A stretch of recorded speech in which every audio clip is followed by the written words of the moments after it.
सावधानी से सुनना। शुक्रवार के दिन अगर शंकर के मंदिर में जल चढ़ाया जाए तो नारी का अखंड सौभाग्य होता है। दुनिया का कितना भी दरिद्र व्यक्ति हो, चाहे दुनिया का कोई व्यक्ति ऐसा हो जिसका कभी व्यापार चलता ही नहीं, उसने 50 बार बदलते देख लिए, फैक्ट्री चली नहीं रही, जिस काम को करने के लिए जाते हैं वो काम टल जाता है, आज की जगह कल, कल की जगह परसों, परसों की जगह नरसों, काम होता ही नहीं। शुक्रवार के दिन बेलपत्री के वृक्ष के नीचे एक नियम वो अपनी जिंदगी में बना ले। प्रदोष काल में, प्रदोष के समय तक बेलपत्री के वृक्ष के नीचे एक बार जाकर नमन करना और प्रदोष काल में शंकर भगवान के मंदिर में दिया लगाना। ये दो चीजें अगर वो 3 महीना भी लगातार कर ले तो उसके जीवन में कभी कोई समस्या आ ही नहीं सकती, कोई दुख आ ही नहीं सकती। शुक्रवार के दिन बेलपत्री के वृक्ष के नीचे बैठकर दिया लगाकर शरीर में जो रोग है उसका स्मरण करकर शंकर जी से विनय करकर, हे भोलेनाथ, आपने शुक्र देवता को संजीवनी मंत्र दिया है, तो क्या आप मेरे को वो मंत्र प्रदान नहीं करोगे? मेरे रोग, मेरी बीमारी, मेरे दुख को आप नहीं हरोगे? शिव से कहो, ये शरीर आपने दिया है और भजन करने के लिए दिया है, स्मरण करने के लिए दिया है, कीर्तन करने के लिए दिया है, तो संभालोगे भी आप। और बेलपत्री की ओर मुख कर टीका दिया लगाकर महामृत्युंजय मंत्र का स्मरण कर लेने पर धीरे धीरे धीरे धीरे धीरे धीरे वो रोग समाप्ति की ओर आता चलेगा। कभी शिव मंदिर में जल चढ़ाने का मौका मिले और आप शंकर जी के मंदिर में जल चढ़ाने के लिए जाएं, तो केवल जल चढ़ाकर वापिस मत आना, केवल बेलपत्र चढ़ाकर वापिस आना, दिया लगाकर वापिस ना आना। आते आते बाबा भोलेनाथ जी से ये भी पूछ कर आना, बाबा आप मंदिर में बैठे रहते हो, बहुत दिन हो गए आपको बैठे बैठे, चलो आज मैं आपको मेरे। आप अगर कहीं जा भी नहीं सकते तो शिव तत्व कहता है कि अपने घर में बैठकर भगवान शंकर की अविरल भक्ति को धारण करो। जितना आप शिव को याद करोगे उतना उतना आपकी जिंदगी का दुख घटेगा। शिव महापुराण में कथा आती है कि माता सती यज्ञ की अग्नि में कूदकर अपने प्राणों को त्याग दिया।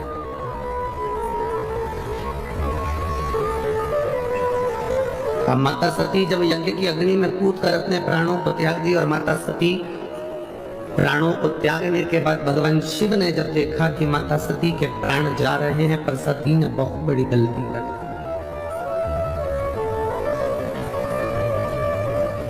ये सती ने जो गलती करी, संसार का कोई व्यक्ति ऐसी गलती ना करे जो सती कर गई, जो माता सती ने करा। क्या गलती सती ने करी? सती ने सबसे बड़ी गलती माता सती ने करी कि यज्ञ की अग्नि में सती कूद गई। हमारा सनातन धर्म कहता है कोई यज्ञ हो रहा हो, कोई अनुष्ठान हो रहा हो, कोई कथा हो रही हो, कोई प्रवचन हो रहे हो, कोई धर्म का आयोजन हो रहा हो, कोई धार्मिक आयोजन हो रहा हो, बन सके तो उसमें प्रयास करना कि अपने हाथ को आगे बढ़ाकर उस यज्ञ को पूर्ण कराने का प्रयास करना, अपना टांग, अपना पांव उसमें मत अड़ाना, नहीं तो सती जल जैसे चलकर भस्म होना पड़ेगा। माता सती ने एक गलती कर दी कि यज्ञ के कुंड में माता सती चली।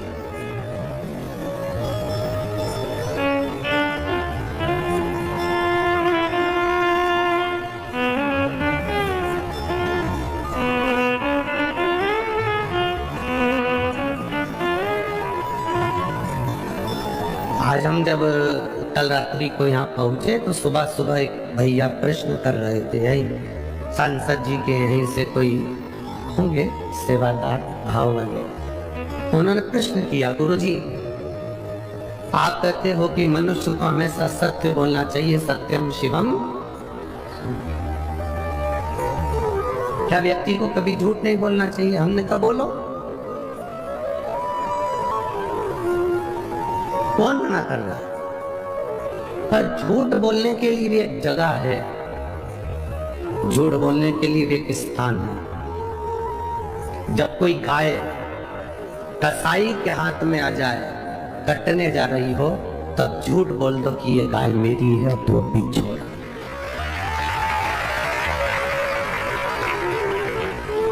झूठ बोलने के लिए भी एक स्थान बताया गया है कि उस स्थान पर झूठ बोल दो।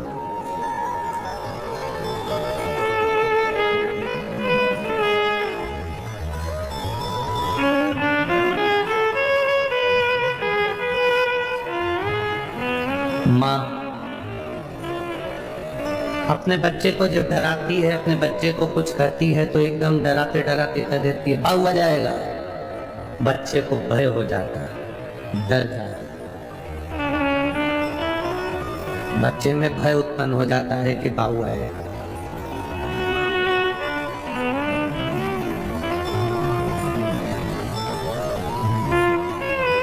जैसे बच्चे में भय होता है कि बाबू आ जाएगा तो बच्चा डर जाता है, उसी तरह जब हम प्रतिदिन पंचाक्षर मंत्र नमः शिवाय, षडाक्षर मंत्र ओम नमः शिवाय या श्री शिवाय नमस्तुभ्यम का जाप करते हैं तो मृत्यु को, पाप को, हमारे बेकार कर्म को भी भय लगता है कि मैं इसके नजदीक नहीं जाऊं। मंत्र का जाप, मंत्र का स्मरण, नाम का स्मरण जीव को एक आनंद की अनुभूति करा देता है।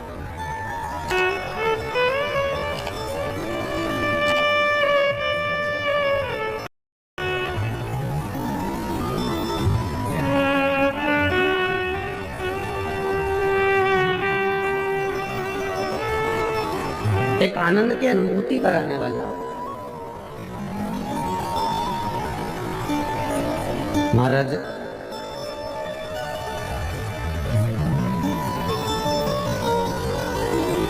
आप सब तो विदर्भ के हो, अमरावती के हो, तो आप लोगों को तो बहुत ज्यादा भगवान कृष्ण की कथा का ज्ञान है। आप सब बहुत विद्वान भी हैं, पर आपने कथा सुनी होगी भगवान कृष्ण की धर्म पत्नी रुक्मणी जी की बुआ।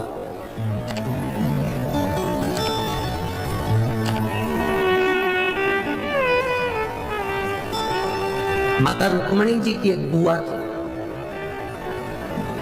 जिनका नाम इंदुमती था। क्या नाम था? जम के बोलो जरा। इंदुमती। ये रुक्मणी जी की बुआ है, भगवान कृष्ण की बुआ सास इंदुमती। विदर्भराज भीष्मक की बहन इंदुमती।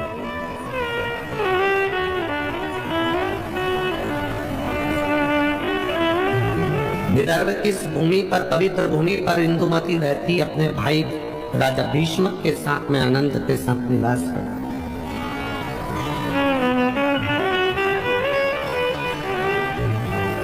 माता इंदुमती का एक संकल्प सबसे प्रबल था। उस संकल्प के चक्कर में जितने इस विदर्भ में कोई द्रोही भी अगर अंदर प्रवेश करने की सोचता था तो इंदुमती को देखकर भय खा जाता था। इंदुमती को देखकर उसको भय लगने लगता था।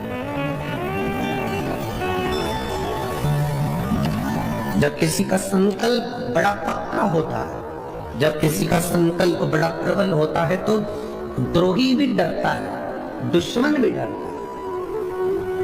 अगर आपका संकल्प पक्का है तो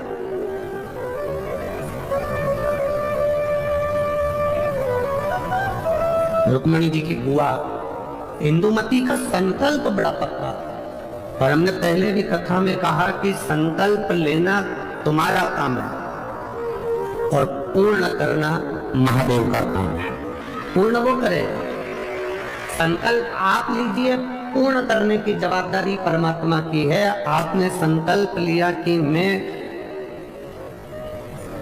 किसी संत का, साधु का मुख प्रतिदिन देखूंगी, तो संत साधु को तुम्हारे दरवाजे तक पहुंचाने की जवाबदारी उस परमात्मा की है। आपने संकल्प ले लिया कि मैं एकादशी का व्रत करूंगी, तो संकल्प आपने लिया पर पूर्ण करने की जवाबदारी उस परमात्मा की है। आपने संकल्प ले लिया कि मुझे 5 दिन शिव महापुराण की कथा जो मेरे विदर्भ में हो रही है, अमरावती में हो रही है, मुझे दिल से सुनना है। कितनी भी भीड़ आए, भीड़ का आना तो भक्तों का आना तो महादेव की कथा का रस तत्व है, भक्त तो आते ही रहेंगे। कितने ही भक्त आए, कितनी भी भीड़ आए, पर मेरा फर्ज है, मैं रामेश्वर नहीं जा सकती, मैं सोमेश्वर नहीं जा सकती, मैं नागेश्वर नहीं जा सकती, मैं विश्वेश्वर नहीं जा सकती, मैं त्र्यंबकेश्वर नहीं जा सकती, मैं भीमाशंकर नहीं जा सकती, मैं कृष्णेश्वर नहीं जा सकती, मैं केदारेश्वर नहीं जा सकती, तो मेरा 12 ज्योतिर्लिंग वाला मेरा महादेव अमरावती के पास में शिव पुराण के रूप में आ रहा है, तो मुझे वहां जाना, मुझे वहां पहुंचना है। ये संकल्प आपके भीतर हो। मुझे 5 दिन की कथाएं, मैंने अपने घर वालों से कह दिया कि मुझे आप डिस्टर्ब मत करना, अब मैं कथा सुनूंगी तब बात करूंगा। शादियों का सीजन भी है, बोलो तो ये अमरावती की जीजियों सही है कि गलत है? अब शादियों का सीजन है तो जिनकी उनसे रिश्तेदारी है वो वहां चले गए, जिनकी इससे रिश्तेदारी है वो यहाँ आ गए। ये तो रिश्तेदारी का क्रम है, जहां जिसका संबंध बैठ जाए, ये संबंधों की बात। और एक बात आज आप लोगों को कहूंगा इस अमरावती की पवित्र भूमि से, 24 घंटे परिवार वालों को साथ दे दो तो भी तुम्हारे मरने के समय पर वेंटिलेटर पर अकेले ही रहोगे, कोई नहीं रहेगा।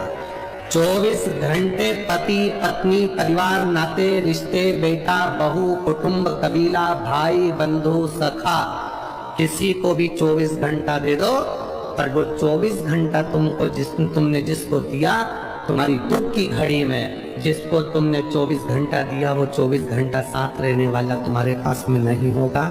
पर तुम जो 1 लोटा जल 5 मिनट शिव जी के मंदिर में जाकर जो चढ़ाती हो ना, वो तुम्हारा 5 मिनट ना जाने कितने जन्म के दुख को काट दो। केवल 5 मिनट बोल बम का नारा है, सारी समस्या का हल। वो 1 लोटा जल तुम्हारा जो शिव को तुम समर्पित कर रहे हो, शिव मंदिर तक जा रहे हो, शंकर की चौखट तक जा रहे हो, शंकर को 1 लोटा जल चढ़ा रहे हो, वो तुम्हारा संकल्प पूरा करना उसकी जवाबदारी। एक मंत्र मैं तुम्हें देता हूँ, दुनिया के लोग उसे संजीवनी मंत्र कहेंगे। ये वो मंत्र रहेगा जिस मंत्र का जाप तुम किसी मरे हुए व्यक्ति पर भी करोगे तो वो जीवित होकर बैठ जाएगा। संजीवनी मंत्र भगवान शंकर ने शुक्र को प्रदान कर दिया।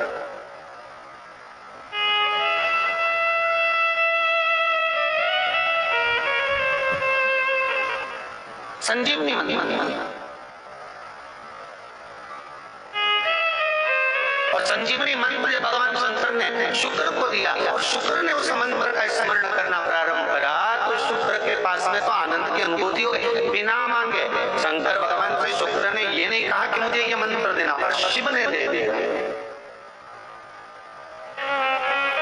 और शंकर कभी भी थोड़ा नहीं देता, देता है तो बहुत में देता है।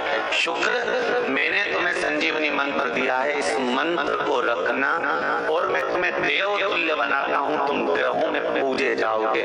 और शुक्र को भी ग्रह बना दिया, कबीर को भी ग्रह बना दिया और पूज्य बना दिया। ध्यान दीजिएगा, महामृत्युंजय मंत्र का क्यों जाप करते हैं? कितने लोग करते हैं? कभी कभी तो करते होंगे, रख लीजिए।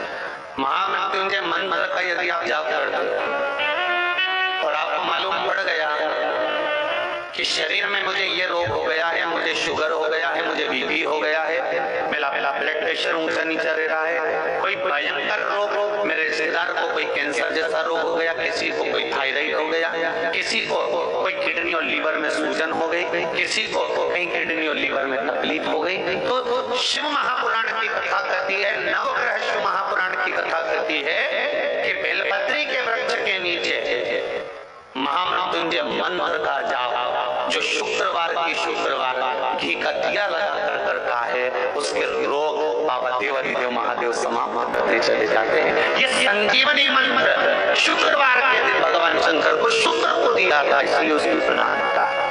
एक कनेर का पुष्प शिव जी के शिवलिंग को समर्पित करना, अशोक सुंदरी के स्पर्श करना, और जो जलाधारी होती है, जैसे ये शिवलिंग है, ये जलाधारी है, तो पहले शिवलिंग पर स्पर्श, फिर अशोक सुंदरी का स्पर्श, फिर जलाधारी पर कनेर का पुष्प शिव जी की ओर मुख कर कर, अर्थात जैसे मानो ये कनेर का पुष्प है, तो ऐसा शिवलिंग का स्पर्श करते हुए जलाधारी पर जो समर्पित करता है, भगवान शंकर उसके मन की कामना को पूर्ण जरूर करते हैं। एक कनेर का पुष्प। आपके घर में छोटा सा शिवलिंग विराजमान, निवेदन है जहां पर भी शिवलिंग आपके घर में विराजमान है, अगर छोटी सी कटोरी में एक बेलपत्र को आप नीचे रखिए, छोटी सी कटोरी उस बेलपत्र के ऊपर रखकर उसमें थोड़ा सा मधु, शहद, शंकर भगवान की साक्षी में शिव जी के सामने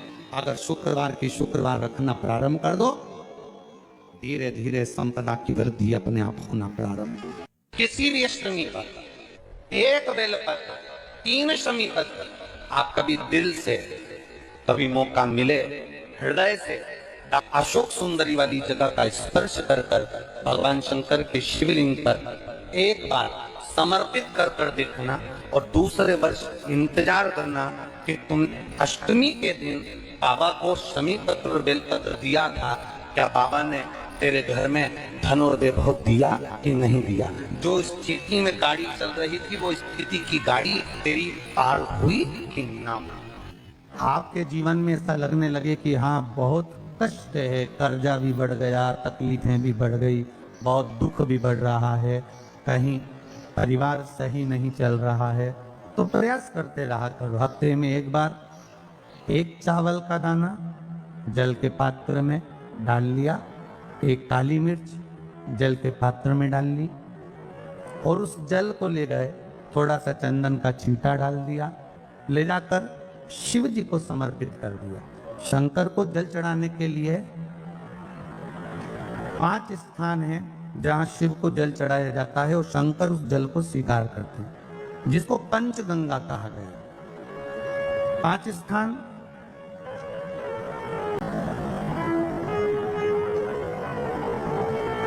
अच्छे से समझ लीजिएगा, जब भी शिव मंदिर में जाएं तो ये 5 स्थान शिव को जल चढ़ाने के लिए ये रखा है। शिवलिंग,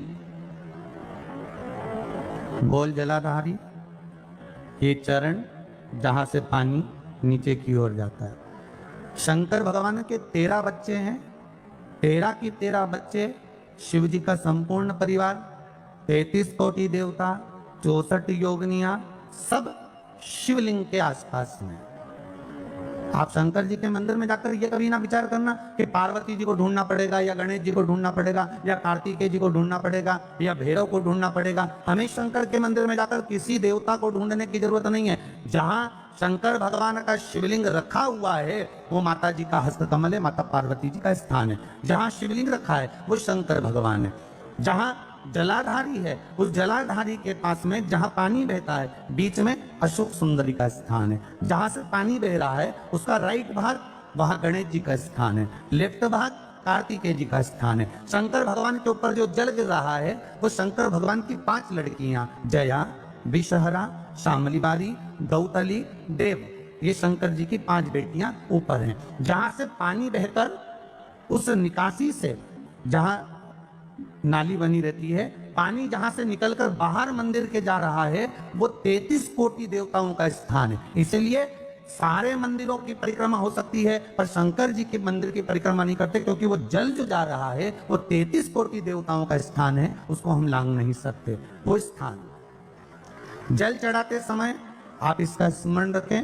पानी का जब पात्र लेकर जाते हैं मंदिर के अंदर, सबसे पहले शिव जी का जो जलाधारी है उसमें राइट भाग पर अपनी मनोकामना कर कर जल चढ़ाएं, फिर लेफ्ट भाग में चढ़ाएं रोग मुक्ति के लिए, अशोक सुंदरी की जगह पर चढ़ाएं, ये तीसरा स्थान। चौथा स्थान माता पार्वती जी का जो कटी भाग है जहां पर शिवलिंग रखा हुआ है उस भाग पर जल चढ़ाएं, चौथा भाग। पांचवा भाग शंकर जी के ऊपर चढ़ाएं। ये 5 जगह पर जल क्रमवाइज चढ़ाएं। आप लोग जाते हो डायरेक्ट जाकर शंकर जी पे जल उंडेल करा जाते हो, सीधे गए और शिव जी पे जाकर आपने जल चढ़ा दिया। हमारे यहाँ शास्त्र कहता है जैसे अपन देवताओं की पूजन करते हैं तो पंडित जी सबसे पहले पूजन किसकी कराते हैं? जम के बोलो जरा, गणेश जी की। गणेश जी के बाद पूजन कराते कराते कराते कराते कराते कराते आगे के सारे देवता कराते कराते कराते कराते फिर अंत पर पहुंचते हैं। आप डायरेक्ट मूल पूजन कराते कराते कराते कराते कराते कराते आगे के सारे देवता कराते कराते कराते कराते फिर मूल पूजन पर पहुंचते हैं। आप डायरेक्ट मूल पूजन पर पहुंच जाते हो। और सरल भाषा में समझ लो, जितनी सरल भाषा में समझोगे ना उतना अपने जीवन में उतर जाएगा। इस छत के ऊपर आपको चढ़ना है, निशानी रखी है,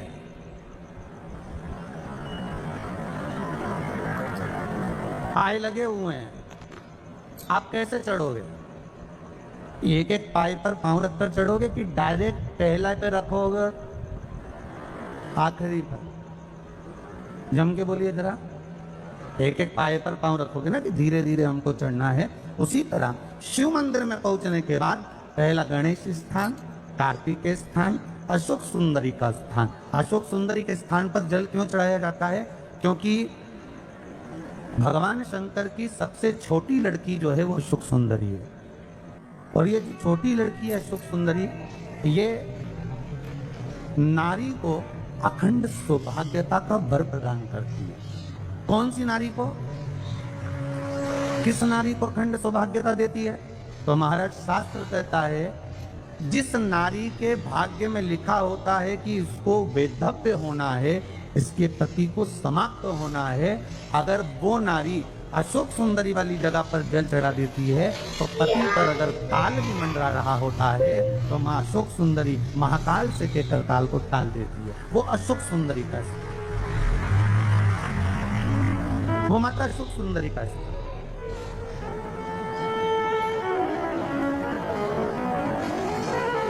जल चढ़ाने का एक नियम है। यहाँ जल चढ़ाया, फिर कार्तिकेय बाबा को चढ़ाया, फिर अशोक सुंदरी को चढ़ाया, फिर कटी भाग था।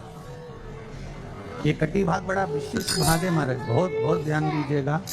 जिस पति और पत्नी में विवाद होकर अदालत तक बात पहुंच गई हो और तलाक तक की नौबत आ रही हो, महाराज उनको जोड़ने के लिए ये कटी भाग मूल होता है। कौन सा कटी भाग?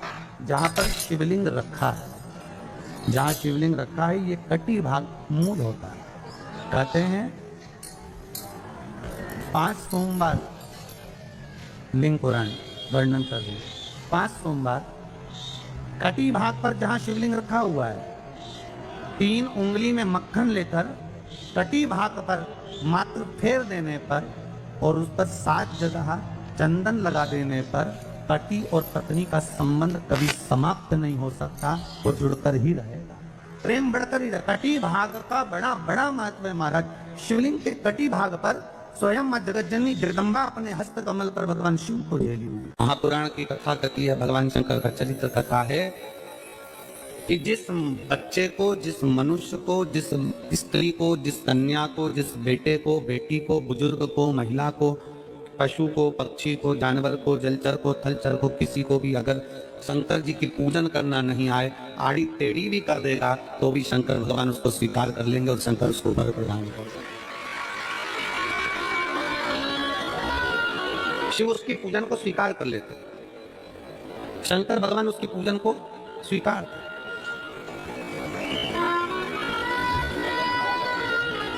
कोई दुनिया में आकर तुमसे करे ना कि मैं बहुत बड़ा, मैं इतना विद्वान हूं कि मैं भगवान की पूजन सबसे अच्छी करता हूं,